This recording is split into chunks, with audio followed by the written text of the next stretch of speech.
on Saturday. So let's go from Bernie to Hillary. At a 4th of July party, Hillary Clinton campaign staffers held up a rope as she walked, keeping reporters at a distance as she greeted voters.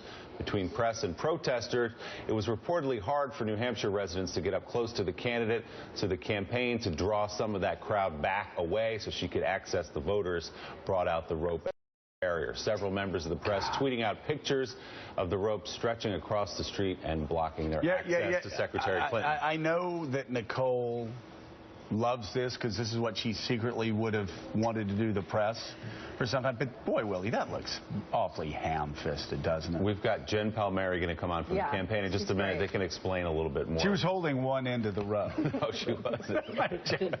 Yeah. I love the way they roll. You're serious. If I thought of that, I might have tried it. Listen, the press has an outsized impression of how important they are to the outcome of a presidential campaign. They are important. They matter. That's why, you know, Jen's great, and it's her job to take care of them.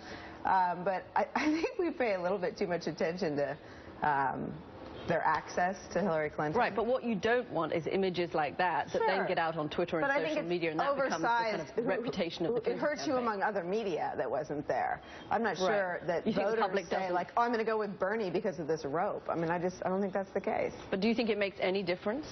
Well, I think if it starts going viral, and contrast to the way Jeb Bush is running for president and others, maybe, but not on its own. I mean, if this continues, you get Jeb wandering into crowds, people shouting questions at him every day. Every day. Some, you know, in fact, a college student just hectoring him and harassing him and going after him. And he engages. And he just stays there and he engages.